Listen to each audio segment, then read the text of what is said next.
de m'avoir écouté. Bravo. Alors la parole est à Benoît et ensuite à Thomas. Bonne petite mise à jour quand même. Ok les gens, moi je suis un simple citoyen, et puisque l'atmosphère est au rire, on va rire un peu. Allez, vas-y. Je vais vous proposer un petit jeu, une petite devinette, allez. Sans déconner, vous allez voir, ça fait du bien.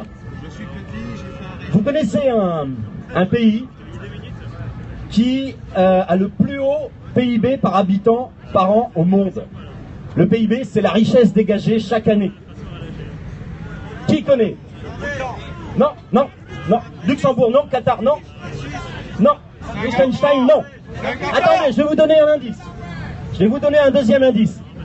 Ce pays qui dégage chaque année 4 milliards d'euros de plus de richesse est aussi un pays qui se dit souverain et qui ne l'est pas. Et là, je vais vous donner un indice qui va tous vous mettre sur la voie. C'est un pays qui est protégé par l'armée française. Alors voilà. Alors il y a plein de gens qui se demandent, mais qu'est-ce qu'il raconte celui-là? L'armée française protège un pays dans lequel la taxe foncière, les impôts locaux sont de 0. Un pays protégé par l'armée française dans lequel l'impôt sur la fortune est égal à 0. L'impôt sur le revenu est égal à 0. Et enfin, la taxe d'habitation égale à 0. Alors, il y a plein de gens un peu informés qui sont au courant de ça et qui disent Monaco. Ouais, c'est en France. C'est Monaco. Et quand vous allez voir sur le site du Rocher Monégasque, c'est vrai, vous allez voir que le prince, le fameux prince d'opérette, explique que constitutionnellement, Monaco est sous la protection de l'armée française et entièrement dépendante des décisions du préfet de Nice. Donc je demande, on va lancer une pétition comme ça, je vous le propose. Je demande au gouvernement demain matin à 8h, puisqu'on a besoin de choses concrètes, que le préfet de Nice envoie 2 gendarmes à 6h du matin et c'en est fini avec cette pustule qui nous empoisonne et qui fraude le fisc en permanence, puisque même les douaniers n'ont pas accès au casino de Monaco. Et c'en sera terminé avec ces anomalies, ces pompes aspirantes, un langage dont on nous a habitués à désigner autre chose. Les paradis fiscaux minent l'état de droit. Le paradis fiscal, c'est un enfer social pour les autres. Vive la prise de Monaco.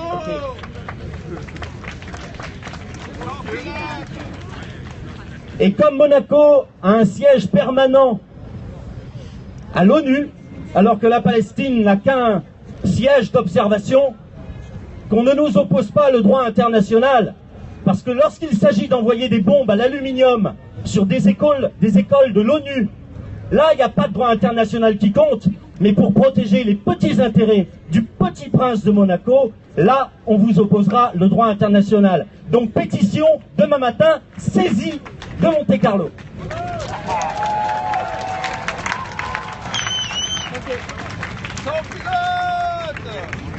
Un petit topo sur les commissions.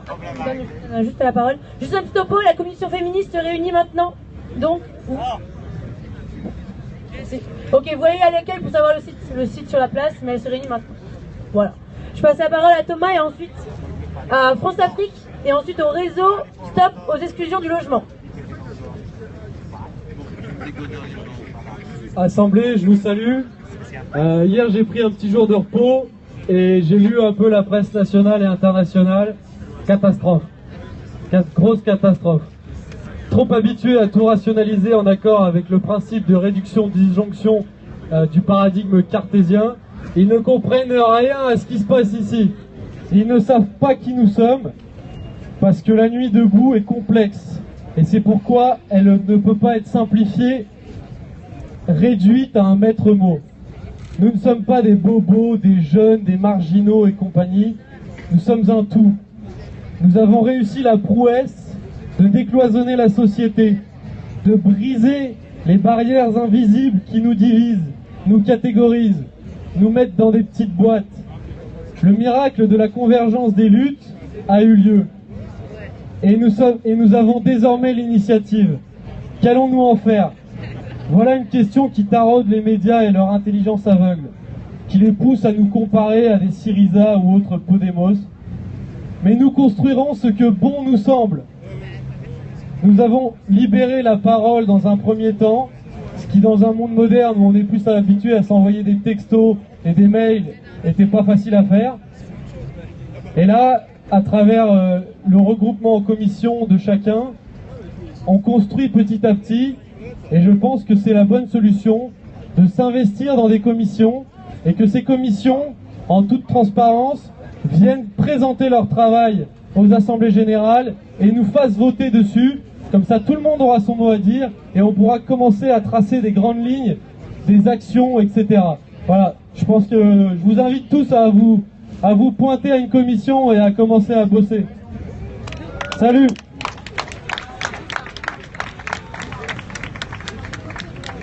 Encore une fois, vous participez aux commissions, je vous incite non seulement à prendre les contacts qu'on vous donne ici, mais aussi à aller à l'accueil, ils ont la liste de toutes les commissions, ou encore sur le net, Wikipédia, Nuit debout, toutes les listes de commissions, c'est comme ça qu'on commence, participe. Ok, maintenant pour les commissions, donc il y a la commission France-Afrique qui vient prendre la parole, et ensuite le RESEL, Réseau Stop aux étudiants de logement. Commission France-Afrique, là. Ok, elle n'est pas là. Le Réseau Stop aux exclusions du logement, merci.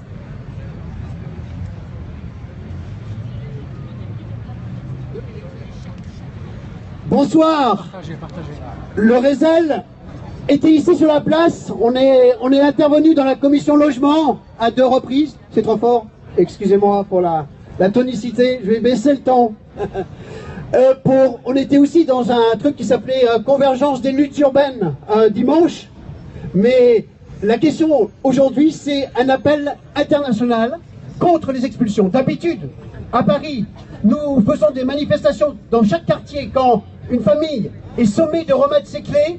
On veut ne pas la laisser seule. On vous demande, on vous suggère que maintenant qu'on occupe une place pour l'instant, il faut aussi qu'on défende les logements de tous. Quand quelqu'un est attaqué, c'est chacun qui doit se mobiliser pour qu'on ne puisse pas être mis dehors. Il faut absolument se battre pour le droit au logement dans tous nos quartiers pour que chacun soit solidaire. Je vous rappelle que c'est aussi l'exemple en Espagne des indignés qui ont rejoint et développé dans tous les quartiers de toutes les villes la plateforme pour les affectés des hypothèques, parce que là-bas c'est pas du locatif, c'est les banques qui expulsent.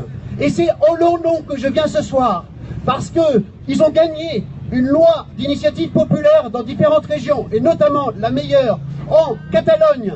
Vous savez peut-être que la maire de Barcelone est issue du mouvement social et issue du mouvement des indignés et a fait voter cette loi en juin 2015. Or, le Premier ministre espagnol, qui est sans doute à quelques jours de disparaître de sa fonction ministérielle, il vient d'annoncer qu'avant vendredi soir, il a l'intention de déclarer anticonstitutionnelle cette loi, ce qui bloquerait immédiatement la protection et ce qui ferait que les banques espagnoles, françaises, allemandes qui sévissent pourraient expulser 50, 100 000 familles de plus que les 450 000 déjà expulsées.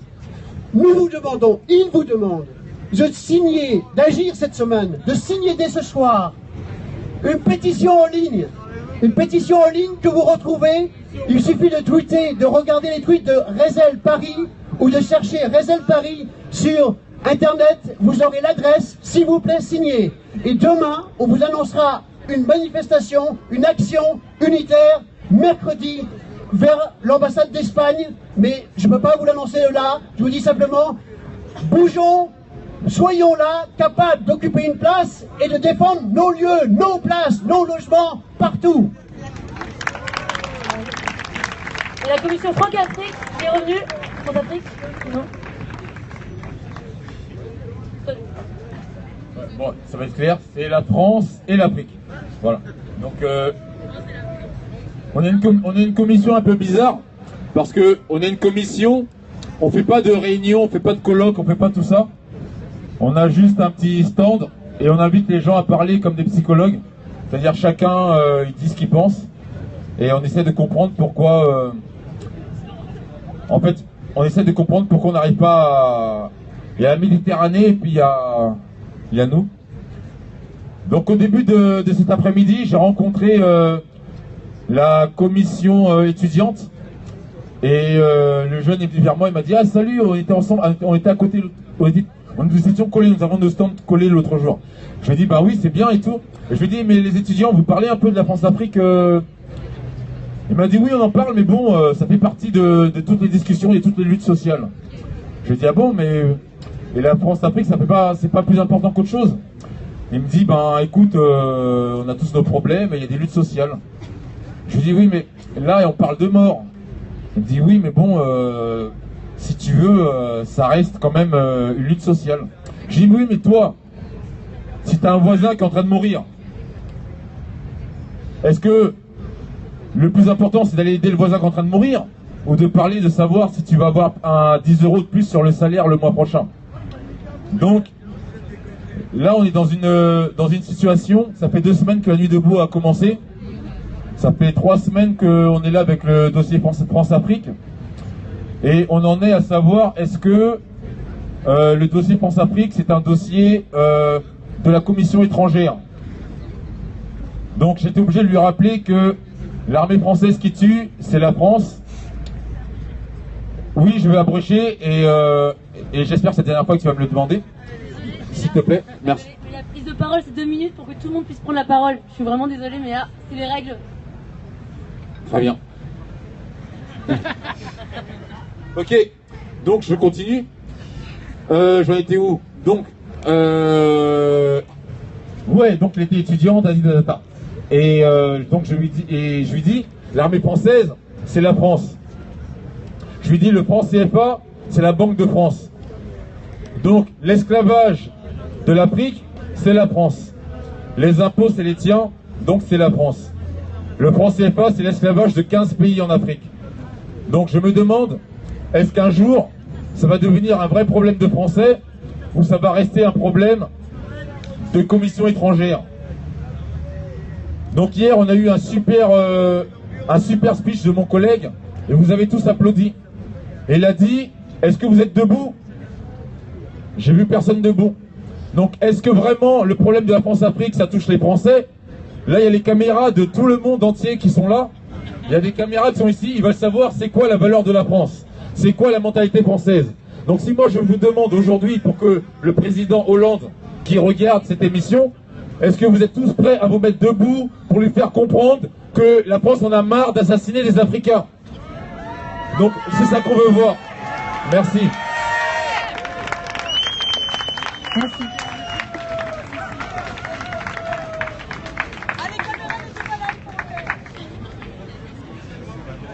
Ok. Bon, là, il y a les tours de parole de Sylvie, Ulysse et Hakem. Donc, Sylvie. Désolée pour les 2 minutes. Encore désolée pour les 2 minutes, mais on essaye vraiment de faire passer tout le monde.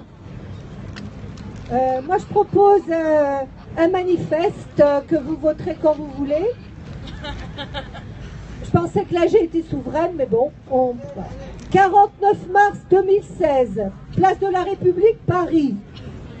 Un espoir naît en Europe. Des centaines de milliers de citoyens investissent les places dans un grand mouvement de journées et nuits debout pour reprendre la parole, échanger, débattre sur les différents maux que connaît la société, élaborer des commissions et des solutions ensemble, redéfinir des règles démocratiques. Les résistances ont commencé depuis longtemps et sous des formes très diverses. Lutte des salariés, des précaires, des immigrés, des sans-papiers, des sans-logis, résistance dans les ZAD, mise en perspective de solutions alternatives. Depuis 30 ans maintenant, ce qu'on appelle l'Europe, ceux qui la dirigent, la Commission européenne, le Parlement européen, se soumettent exclusivement aux diktats des marchés financiers, des multinationales et des banques, entraînant la majorité du peuple dans une misère sans fin. Cette politique est relayée par différents gouvernements nationaux qui peu à peu, mais inexorablement, rognent, détruisent les conquêtes sociales, font balancer l'ensemble du rapport de force en faveur de la propriété privée et du capital, baisse du coût du travail dans le privé et le public, mise en concurrence et compétition des salariés. L'ordre du jour est au low cost partout. Toutes et tous doivent se soumettre à la marchandise, faisant de nos vies de simples appendices de la rentabilité en faveur d'une minorité toujours plus arrogante et enrichie. L'urgence écologique et sociale est la seule qui nous importe. En continuant d'exploiter massivement les ressources de la planète, les terres arables, en imposant l'ordre de multinationales prédatrices, en exportant la guerre par des ventes d'armes florissantes, en l'entretenant par la concurrence exacerbée entre les hommes, les dirigeants plongent consciemment l'avenir des peuples dans un gouffre de misère, maladie et morts inutiles. Ouais, mais si, il faut que je vais jusqu'au bout quand même. Cela se traduit. Je croyais que ça faisait 2 minutes, excusez-moi. Cela se traduit par des pollutions grandissantes de l'air, de l'eau, de la terre, par la mise sous séquestre, la privatisation du vivant sous toutes ses formes. Ces politiques enlèvent toute légitimité au gouvernement en place, quelle que soit leur étiquette. C'est contre ces politiques que s'organise ce grand mouvement citoyen. Ensemble, nous refusons de les valider et de valider celles et ceux qui les mettent en place. Ensemble, nous refusons qu'en notre nom des politiques bellicistes soient mises en œuvre. Nous élaborons de nouvelles règles et déclarons que la politique ne peut être professionnalisée et source d'enrichissement personnel. Ensemble, nous affirmons que nous ne voulons plus d'une société fracturée entre les riches et les pauvres, que ne sont plus légitimes celles et ceux qui prétendent nous représenter, qu'il est nécessaire d'élaborer de nouveaux outils de démocratie directe avec mandats impératifs et révocables, que la coopération et la solidarité sont les antidotes à la concurrence et à la compétition, que c'est sur ces bases que les rapports entre les hommes doivent être fondés, que nous souhaitons une société de citoyens responsables, sûrs de leurs devoirs et droits, pouvant vivre de leur activité, salariés ou non, dans la dignité et non dans l'assistanat. Pour la République sociale, citoyennes et citoyens de tous les pays, unissez-vous.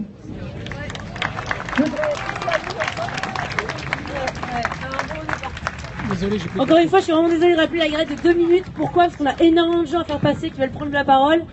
On pourrait essayer peut-être d'élargir, ça serait quelque chose à débattre aussi, mais là, 2 minutes, c'est une page à cadre et demi. Voilà. Encore, donc, il y a Sylvie est passé, Ulysse, Hakem, et ensuite on a la commission Perspective et Progrès, qui viendrait laisser un message. Non. Ulysse, non. Ouais. Et encore une fois, est-ce que vous pourriez vous asseoir un petit peu là, à la circonférence du sac, pour qu'encore des gens puissent écouter derrière, s'il vous plaît. Merci. Bonsoir tout le monde. Voilà, je vous cache pas que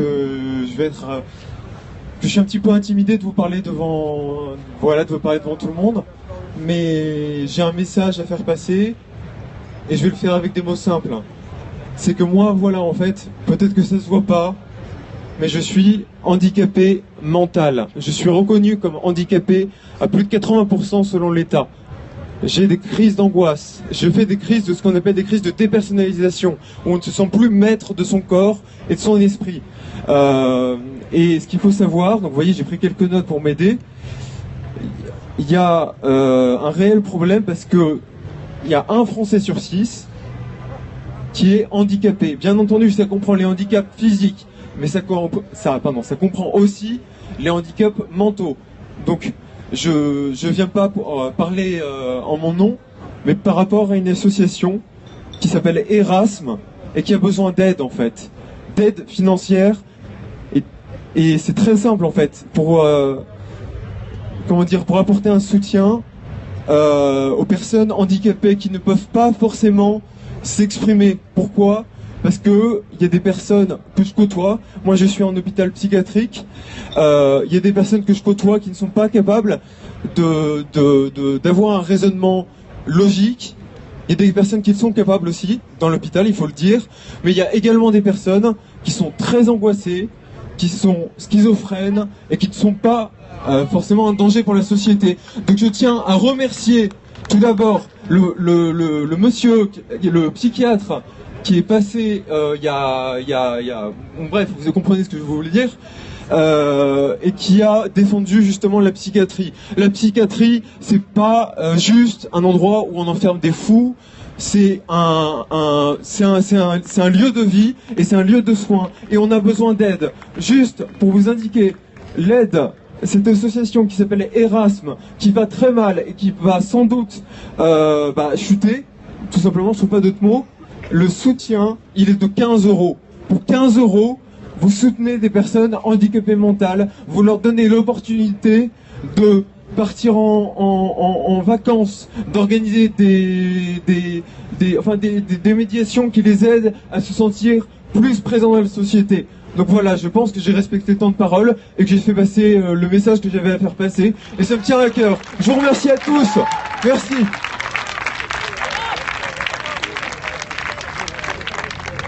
Alors il y a une annonce qui vient d'être faite sur un chien qui a été perdu hier. Apparemment il a été retrouvé, donc pour la personne concernée, c'est une bonne chose qui se passe sur la place, c'est d'aller voir la logistique ou à l'accueil. Apparemment on va avoir plus d'informations. Ok, la commission Perspective et Progrès? Non. C'est un certain Christophe.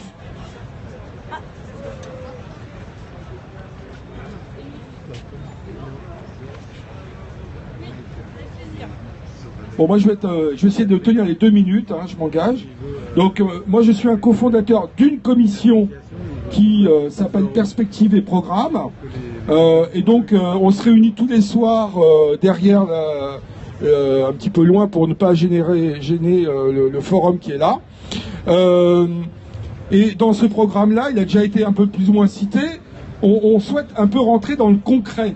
C'est-à-dire que le but, c'est pas que ce programme-là soit adopté par le mouvement Nuit Debout, parce que de toute façon, d'ailleurs, je suis un débat avec une dame là qui est là, qui m'explique qu'on doit tous converger. Eh bien moi, il y a des gens avec qui j'ai pas spécialement envie de converger. Il y a des gens qui défendent un programme qui peut être différent du mien, et donc je pense qu'au sein du mouvement Nuit Debout peut coexister des commissions. Est-ce que on s'écoute, camarades? On peut coexister des commissions qui ont le même objet, mais qui n'ont pas forcément les mêmes programmes. Et alors, on va pas faire ici le parti unique.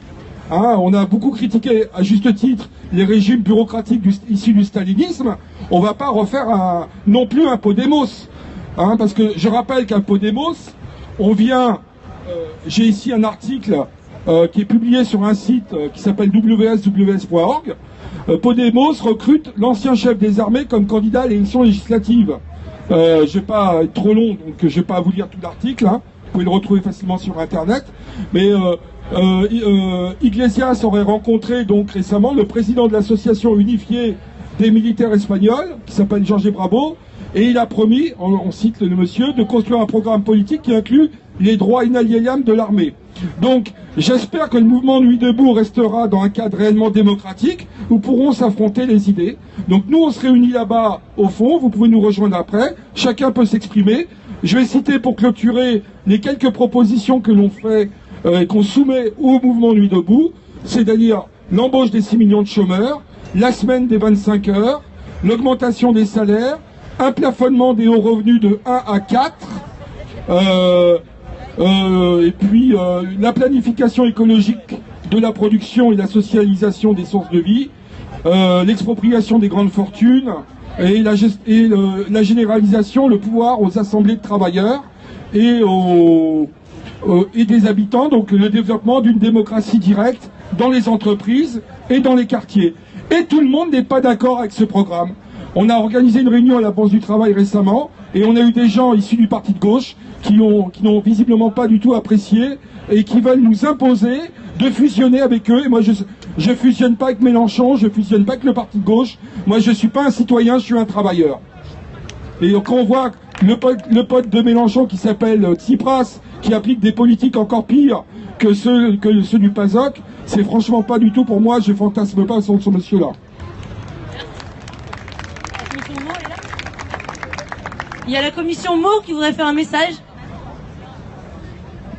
Oui, on a eu une première réunion là tout à l'heure d'une commission qu'on appelait la commission MOTS, M-O-T-S, c'est-à-dire l'analyse du langage et des mots qui structurent un petit peu notre conscience, notre pensée, nos actions, etc. J'en ai entendu quelques-uns avec les précédents interlocuteurs. Alors on a donc décidé que la semaine prochaine, enfin vendredi prochain, il y aura, c'est pas assez fort ça ? Pardon. Vendredi prochain à 19h au pied de la statue, on fait une deuxième réunion de cet atelier, parce que commission, je sais pas, voilà, de cet atelier autour du mot démocratie. On a répertorié un certain nombre de mots, le droit, le citoyen, le travailleur, la démocratie, etc. Et un petit peu toutes les confusions de langage et le pouvoir que prennent ces mots sur nos vies et sur nos façons de penser. Et puis juste une petite information à donner, je ne sais pas si ça vous est arrivé à vous, mais moi on m'a donné des billets de banque sur lesquels il y avait des messages contre le fric, sur le travail. Il y en a un ici, c'est mis... attendez.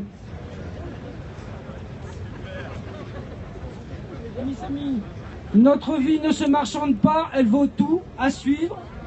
Il y en a un autre, c'est mis le travail est à la vie ce que le pétrole est à la mer, par exemple. Et imaginez que en Europe, au lieu d'avoir ce rapport abstrait d'un billet de banque qui nous donne juste la quantité de valeur des marchandises qu'on échange, qu'il y ait des textes. Ça n'empêche pas que le billet ait sa valeur.